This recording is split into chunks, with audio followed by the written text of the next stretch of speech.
शाळकरी विद्यार्थ्यांच्या आरोग्यासाठी राज्य सरकारने मोठा निर्णय घेतलेला आहे। राज्यातील शाळांच्या 50 मीटर परिसरात जंक फूडच्या विक्रीवर बंदी घालण्याचा निर्णय घेण्यात आलेला आहे।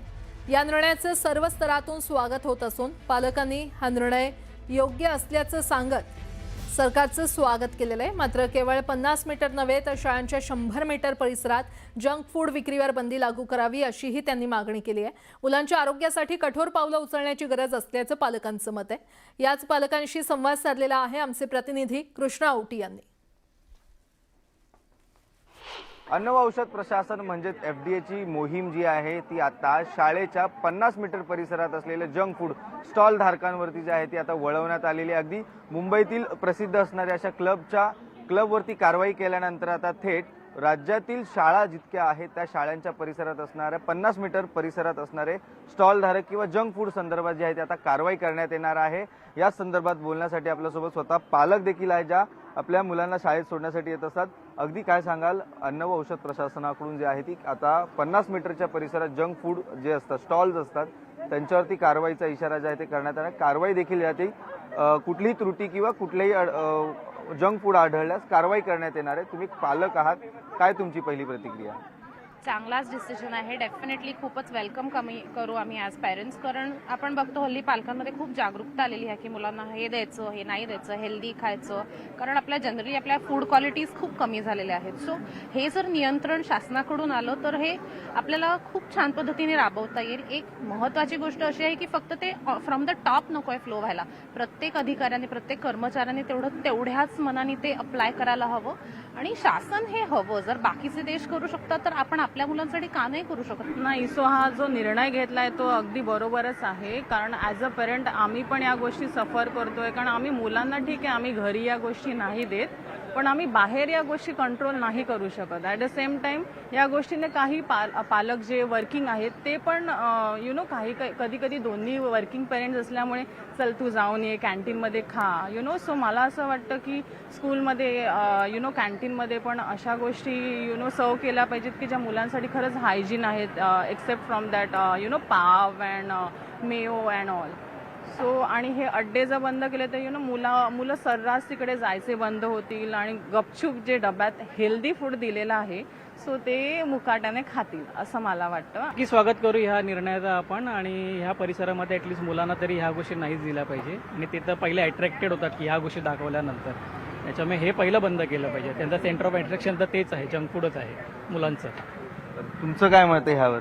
नाही, चांगला निर्णय आहे, कारण का मुलांना जंक फूडची सवय लावली तर नंतर पुढे आयुष्यात त्यांना खूप म्हणजे यांना प्रॉब्लेम्सना सहन करायला लागेल। त्याच्यापेक्षा आत्ताच त्यांनी बंद केलं तर ते चांगलं आहे। घरचं वरण भात जरी खाल्लं तरी भरपूर झालं। निर्णय खरंच खूप इन्व्हायटिंग आहे, कारण की आपण बघतोय की कुठच्या लेवलवरती हे जंक फूड असतं। आपण जनरली कुठच्याही गाड्या बघतो, वडापावच्या असो किंवा कुठच्याही असो, ते तेल किती वेळा वापरलं जातं, ओव्हर यूज ऑफ ऑइल, त्यातून ते पाम ऑइल, किंवा आपण इतर प्रकारचे सँडविच स्टॉल्स वगैरे बघतो ज्याच्यामध्ये जे मेयोनीज वगैरे वापरलं जातं ते मेयोनीज खरं तर ते पाम ऑइल प्रोसेस्ड असतं, त्याच्यामध्ये बाकी कसलाही घटक नसतो।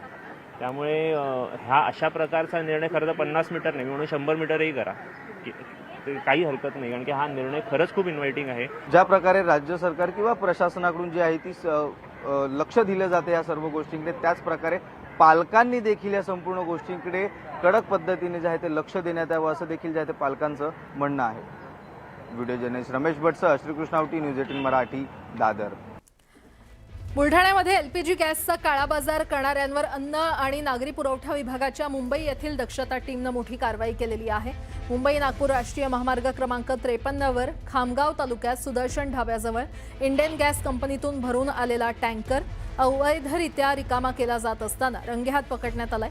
तब्बल 500 किलोमीटर अंतरावरून येऊन मुंबईच्या टीमने ही मोठी कारवाई केल्याने एकच खळबळ माजली आहे। 2 भले मोठे गॅस टँकर, 11 गॅस सिलेंडर आणि गॅस ट्रान्सफर करण्यासाठी लागणारं साहित्य असा तब्बल 87 लाखांचा मुद्देमाल जप्त करण्यात आलेला आहे।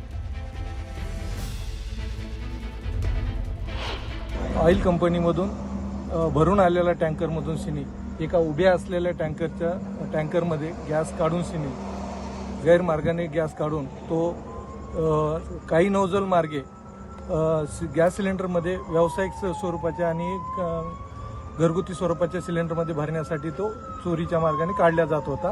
त्याच वेळेस आम्ही इथे धाड टाकून एका आरोपीसह मुद्देमाल पकडलेला आहे. इथे अन्न नागरी पुरवठा विभागाच्या राज्य दक्षता पथकाने रेड केली आहे. तर त्यांना टँकरमधून डेड टँकरमध्ये गॅस अवैधरित्या ट्रान्सफर करताना आणि तो गॅस सिलेंडरमध्ये भरताना आढळून आले आहे. त्या अनुषंगाने मला सूचना प्राप्त होताच मी घटनास्थळी दाखल झालो आहे आणि त्यांनी 87 लाखाचा अंदाजे माल जप्त केलेला आहे व एका आरोपीला ताब्यात घेऊन पोलिसांच्या हवाले दिलेला आहे. पुढील कारवाई ग्रामीण पोलीस आणि जिल्हा पुरवठा अधिकारी कार्यालय करीत आहे. याच्यामधून एक गॅस कॅप्सूलमधून जे टँकर तुमच्या पाठीमागे दिसतोय त्या टँकरमधून छोट्या टँकरमध्ये ते टाकत होते आणि त्याच्यामधून सिलेंडरमध्ये भरून अवैधरित्या ते ब्लॅक मार्केटिंगमध्ये काळ्या बाजारामध्ये विकत होते. काही आरोपी पसार झाले हा, इथं साधारणतः काही आरोपी पसार झालेले आहेत. त्यांची माहिती आम्ही पोलिसांना देत आहे. काय काय मुद्देमाल ताब्यात घेतलाय आपण? साधारणतः याच्यामध्ये टँकर, काही सिलेंडर्स, 11 सिलेंडर आणि एक इथं शेजारी जो डेड टँकर आहे तो, ह्या सर्व इथं असणारा मुद्देमाल आम्ही ताब्यात घेतलेला आहे.